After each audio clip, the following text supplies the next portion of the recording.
चाणक्य के समय विदेशी हमला हुआ था। चाणक्य का संपूर्ण जीवन ही कूटनीति, छल नीति, युद्ध नीति और राष्ट्र की रक्षा नीति से भरा हुआ था। चाणक्य अपने जीवन में हर समय षड्यंत्र को असफल करते रहे और अंत में उन्होंने वह हासिल कर लिया जो वे चाहते थे। चाणक्य की युद्ध और सैन्य नीति बहुत प्रचलित है। उन्हीं में से हम यहाँ कुछ सूत्र ढूंढकर लाए हैं जिन्हें संक्षिप्त और सरल भाषा में आपके लिए बताया गया है। तो जानने के लिए सबसे पहले निवेदन है, वीडियो को लाइक कर दीजिए। दोस्तों, ऋण, शत्रु और रोग को समय रहते ही समाप्त कर देना चाहिए। जब तक शरीर स्वस्थ और आपके नियंत्रण में है, उस समय आत्मा साक्षात्कार के लिए उपाय अवश्य ही कर लेना चाहिए, क्योंकि मृत्यु के पश्चात कोई कुछ भी नहीं कर पाता। बलवान से युद्ध करना हाथियों से पैदल सेना को लड़ाने के समान है। दोस्तों, हाथी और पैदल सेना का कोई मुकाबला नहीं हो सकता। उसमें पैदल सेना ही कुचले जाने की उनकी आशंका रहती है। अतः युद्ध बराबरी वालों से ही करना चाहिए। सही समय का इंतजार करना ही उचित माना जाता है। राजा शक्तिशाली होना चाहिए, तभी राष्ट्र उन्नति करता है। राजा की शक्ति के 3 प्रमुख स्रोत हैं: मानसिक, शारीरिक और आध्यात्मिक। मानसिक शक्ति उसे सही निर्णय के लिए प्रेरित करती है। शारीरिक शक्ति युद्ध में वरीयता प्रदान करती है और आध्यात्मिक शक्ति उसे ऊर्जा देती है, प्रजाहित में काम करने की प्रेरणा देती है। कमजोर और विलासी प्रवृत्ति के राजा शक्तिशाली राजा से डरते हैं। चाणक्य जी बताते हैं, कूटनीति के 4 प्रमुख अस्त्र हैं जिनका प्रयोग राजा को समय और परिस्थितियों को ध्यान में रखकर करना चाहिए: साम, दाम, दंड और भेद। जब मित्रता दिखाने यानी कि साम की आवश्यकता हो तो आकर्षक उपहार, आतिथ्य, समरसता और संबंध बढ़ाने के प्रयास करने चाहिए, जिससे दूसरे पक्ष में विश्वास पैदा हो।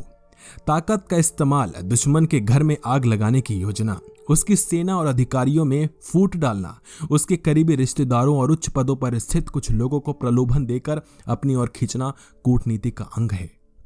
विदेश नीति ऐसी होनी चाहिए जिससे राष्ट्र का हित सबसे ऊपर हो, देश शक्तिशाली हो, उसके सीमाएं और साधन बढ़ें, शत्रु कमजोर हो और प्रजा की भलाई हो। ऐसी नीति के 6 प्रमुख अंग हैं दोस्तों: संधि यानी समझौता, समन्वय यानी मित्रता, द्वैधी भाव यानी दोहरी नीति, आसन यानी ठहराव, यान यानी युद्ध की तैयारी एवं विग्रह यानी कूटनीतिक युद्ध। युद्ध भूमि में लड़ाई अंतिम स्थिति है जिसका निर्णय अपनी और शत्रु की शक्ति को तौलकर ही करना चाहिए। देश नीति में संधि तोड़ देना भी विदेश नीति का ही हिस्सा होता है।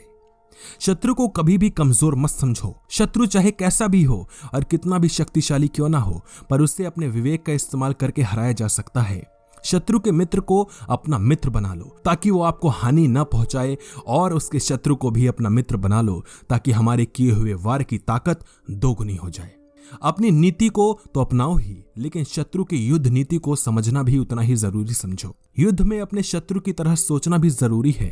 जो भी नीति हो उसे गुप्त रखो, उसे सिर्फ अपने कुछ विश्वास पात्र सहयोगी को बताओ। अच्छे के लिए सोचो, लेकिन बुरे से बुरे के लिए तैयार रहो। शत्रु को जहां से भी आर्थिक, सामाजिक, मानसिक एवं शारीरिक शक्ति का प्राप्ति हो रही है, उस स्रोत को शत्रु तक पहुंचने से पहले ही मिटा दो। सही समय का इंतजार करो।